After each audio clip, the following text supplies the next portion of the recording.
conferencia de hoy vamos a hablar del pan y vino como el último vínculo entre la vida y la muerte. Les voy a leer algo muy breve y vamos a explicar de lo que voy leyendo. En la literatura antigua, la creencia en que los muertos siguen estando vivos, a pesar de la tumba y el temor que estos regresen de ella, es algo que nos ha ocupado la mente de muchas civilizaciones.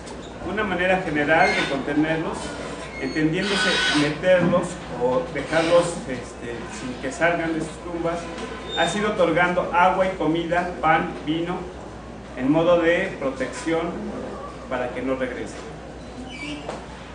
Dice, les vamos a dar pan y vino para que emprendan su largo viaje a los distintos reinos de los muertos, así mantenerlos bien lejos y evitar que regresen a atormentar o a causar algún daño. Este temor ha generado un culto a los ancestros. Honor y alimento es lo que mantiene satisfechos a los muertos. En las antiguas civilizaciones, siempre el temor de que los muertos regresen, para poderlos contener, lo que hacen es ofrecer pan y vino. En Grecia, en Roma, en Pompeya, es lo que empiezan a ofrecerles para que no regresen ahora es que más allá. El alimento como modo de contención. Nadie tan elaborado en este aspecto como los chinos, quienes pensaban que existían dos almas, el Po y el Hun. La primera se origina por el esperma en el momento de la concepción y la otra por el aire que respira en el momento del nacimiento. Después de que alguien moría, el alma Po se divide junto con la tierra, pero el alma Hun debe ser alimentada por sus descendientes para la travesía al mundo inferior. De no ser así, se tomaba en un ente sumamente peligroso. Ellos pensaban que si no les daban una ofrenda de alimento, el alma iba a regresar como para venganza, no iba a descansar. Bueno. Habla un poco más fuertes que ya no van a traer el micrófono, pero sí. Ok. Entre los griegos y romanos también está ampliamente difundida la idea que los muertos, aún enterrados, seguían vivos, de cierto modo. Y para prevenir posibles apariciones, se practicaban complejos procesos de exorcismo. Se llamaban por su nombre al difunto 3 veces y se agregaba la fórmula: que te sea leve la tierra. Pero lo mismo era importante en la introducción de un largo tubo que iba directo al fondo de la sepultura. Bueno, se hacía un largo tubo donde vertían vino y tortas de pan. Bueno, las tortas eran como son pasteles, ¿no? O sea, ahí vertían el vino y las tortas para que pudieran contener a sus muertos. Durante los 9 días siguientes al funeral se realizaban ritos que finalizaban con una comida y el sacrificio de un animal. Los alimentos y la sangre de los animales sacrificados eran ofrecidos a los antepasados del difunto. Dice, al individuo fallecido, para así divinizar su alma y situarlo junto a las divinidades protectoras de la familia. Era para que descansara en paz y se pudiera ir con sus dioses y ahora es que no los estuviera molestando. Dice, el tiempo de luto para los familiares directos era de 10 meses y no podían realizar fiestas ni utilizar adornos. Las atenciones al difunto seguían continuando después de este tiempo para asegurar su descanso eterno. Las ofrendas de comida, pan, vino, fruta, uvas, pasteles, etc., flores, violetas, rosas, eran habituales y se hacían llegar al difunto a través de un conducto cerámico o de un orificio situado en la cubierta de la tumba, el tubo de liberaciones. Estos actos se realizaban por la familia el día de cumpleaños del difunto. Los difuntos eran honrados de forma general los días de parentelio, que tenían lugar entre los días 13 y 21 de febrero. Otras fiestas dedicadas a los difuntos más antiguos fueron las lemurias, celebradas el día 9, 11 y 13 de mayo. Durante estos días las almas cuyos cuerpos no habían recibido sepultura rondaban las casas y el padre de familia realizaba un ritual con habas negras para alejar a los espíritus errantes. Era como nuestras tradiciones, como nuestra tradición de ofrendar a nuestros difuntos comida para que van a regresar y van a tener hambre por el largo trayecto que es regresar desde el más allá, ¿no? En la región sudamericana de Merera, la actual Guayana holandesa, vivió un pequeño niño que había adquirido el terrible hábito de comer arena. Murió a causa de ello. Sus padres y abuelos lo conminaban a que no regresara a buscar, que por eso le han puesto un saquito de arena en su tumba para que coma. Él regresaba, murió por comer arena y seguía regresando a buscarlos. Para que no regresara, fueron a ponerle su saquito de arena, que era como su comida, para que los dejara ya tranquilos. Luego dice: ofrecerles cerveza de maíz tostado y toda clase de alimento es un modo de suponer que necesitan todo lo que tenían aquí. Ejemplo de ello son las mujeres muertas en el parto, que en la noche bajan del cielo en busca de sus útiles para tejer. También el hecho en el que el inframundo se sigue consumiendo tamales, atole, claro, en este caso picantes y pulsos. Ya en la tradición latinoamericana ya hay son diferentes tipos de comidas, ya ofrecen tamales, atole, cerveza que sería el pulque, que es lo que les dan para contenerlos. Fray Bartolomé de las Casas narra que las ofrendas de comida para los muertos se extendían hasta por 4 años, con tal de que entendieran que no debían volver. En Sahagún está descrita una plegaria pronunciada por un anciano ante el cadáver de un joven, quien se le ofrece un jarro con agua para que parta y no regrese. El agua derramada sobre las tumbas mantiene en este estado el confort del difunto, por lo tanto lo mantiene lejos. El alimento como modo de obtención de información sustantiva. El alimento no solo contiene a los muertos de sus tumbas, es el medio más efectivo del trueque para obtener información sustantiva sobre el rumbo de una civilización o incluso de la humanidad. Ellos cambiaban alimento con los muertos para saber a qué rumbo iba a llegar las civilizaciones. Esto fue en Roma, Grecia, igual Pompeya, todo lo que es Roma antigua. Es muy importante aclarar que solo los seres iniciados a los dioses tienen la posibilidad de convertirse en héroes, buscando que bajen a los distintos inframundos para conseguir información. Ningún ser humano normal tiene el privilegio de bajar o de ir a ver a los muertos. Basta mencionar el caso de Odiseo, quien ofrenda sangre al alma de Tiresias, que a cambio de información le permite regresar a Ítaca y convertirse en uno de los héroes más famosos, no solo de toda la literatura, sino de todos los tiempos. Puede citarse tanto héroes como Orfeo, Eneas, Heracles y otros, ¿no? En los mitos asirios, la diosa Ishtar no solo baja por información crucial, sino por un objetivo maravilloso: el agua de la vida, que será indispensable para resucitar al dios Amusu. En la mitología mesoamericana está contenido el ejemplo claro de cómo los muertos poseen información determinante, en este caso el seguimiento de la humanidad. En la leyenda de los soles, Quetzalcóatl camina al Mictlán para consultar a Micantecutli sobre cómo formar los mechahuales, que son todos los seres humanos. Y no solo eso, una vez formados viajarán nuevamente al inframundo para saber cómo alimentarlos. Otra vez la presencia del dios, héroe y cultural, al igual que en otros mitos, ha de buscar a través de su astucia el destino común. Los héroes, y en este caso los mitos, siempre hablan de tener una conexión con nuestros muertos. Por eso empezó la idea de también tenerles ofrendas para poderlos contener, para que no estuvieran asustando o no estuvieran, como digamos, en malos términos con la humanidad, ¿no? El alimento como modo de retribución de los muertos a los vivos. Los muertos no solo son proveedores de la información, ni entes que requieren ser contenidos. Son la materia de la que se ha conformado y se conformarán todas las cosas. Son el alimento del pasado y el futuro, su certeza. Quetzalcóatl conforma a los humanos a partir de los huesos de los muertos.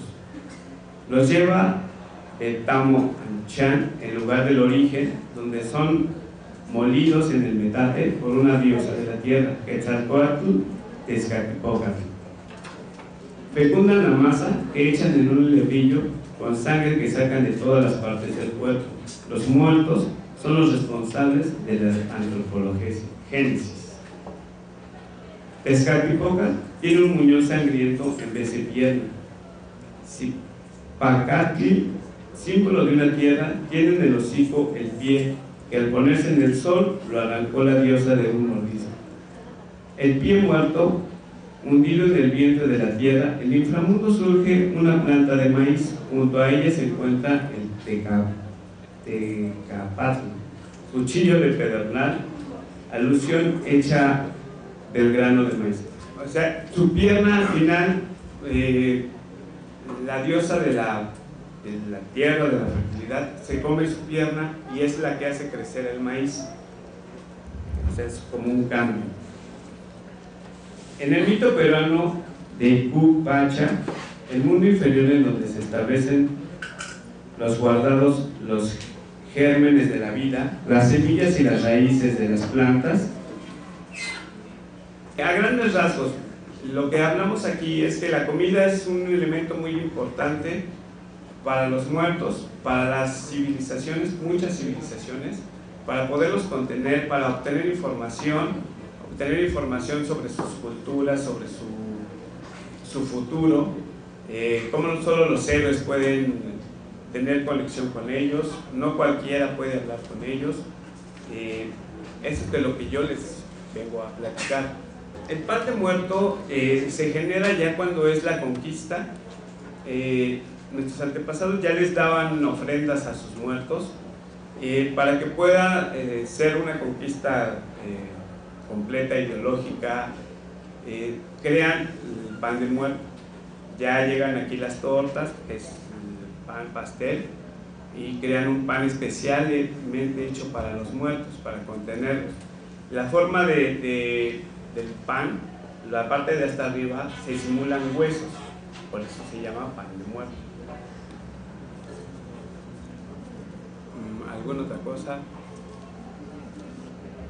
O sea, el pan de muerto es una herencia europea. Es una herencia, el pan es una herencia europea, pero aquí se toma para hacer para que la conquista sea completa, ¿no? Porque aquí siempre había, ya les ponían ofrendas a los muertos.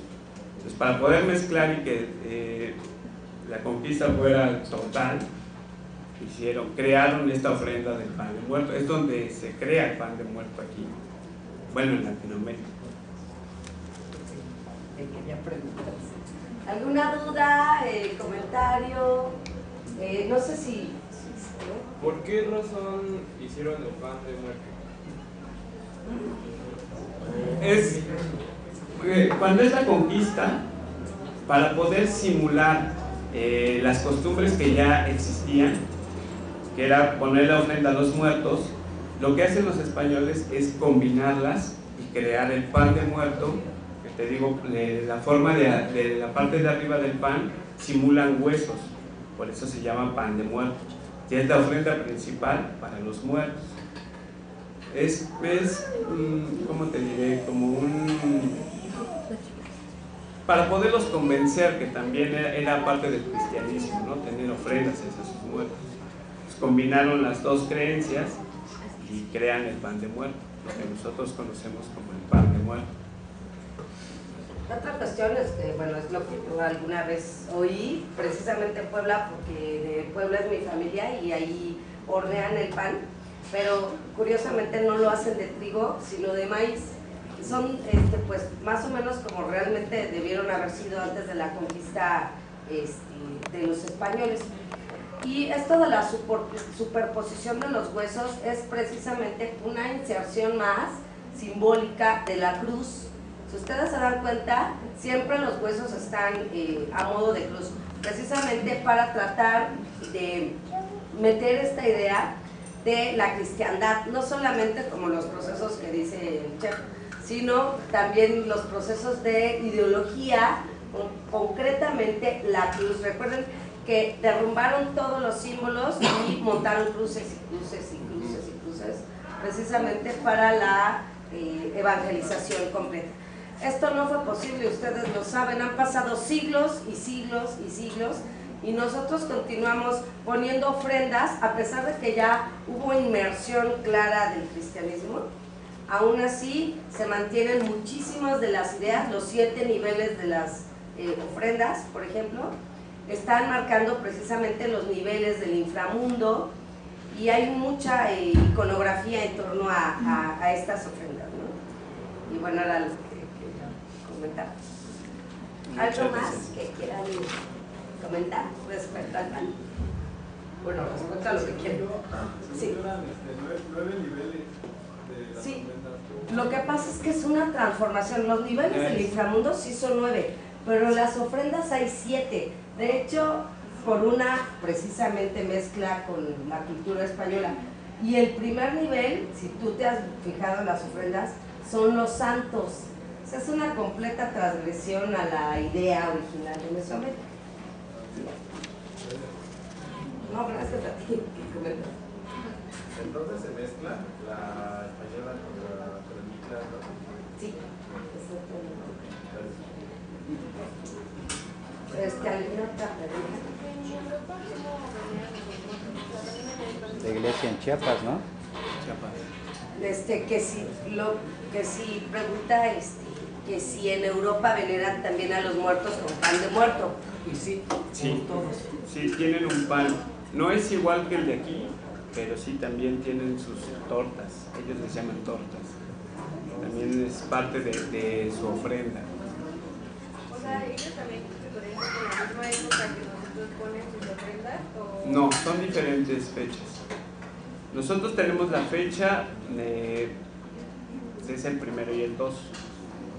Sí, en Roma, esas son diferentes fechas, es en mayo, en febrero, dependiendo de la religión y las costumbres de cada país. Las fechas de la apertura de los inframundos coinciden con las cosechas. Eso es muy importante. No sé si vieron la ponencia del Chantolo que acaba de dar la profesora Sandy. Corresponde exactamente con las cosechas. La apertura de los inframundos en todas las civilizaciones coinciden con las cosechas. Es precisamente la unión de la muerte con la vida, ese momento preciso. En la gran parte de las poblaciones humanas se celebra curiosamente en torno a estas fechas de finales de octubre, principios de noviembre. Pero en Grecia, por ejemplo, que es una zona continental donde hace mucho calor e insular, se hace justo cuando ellos cosechaban, que era finales de febrero, principios de marzo. Y sí, todos emplean panes, todos, para ofrendar a los muertos, todos.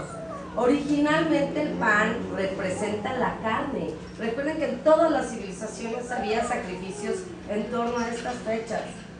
En América, pues ya saben, mataban a cuantos se aparecían. Y eran 3 días también de ritos. A los niños, a las personas mayores y precisamente a los que tenían algún rango elevado, ¿no?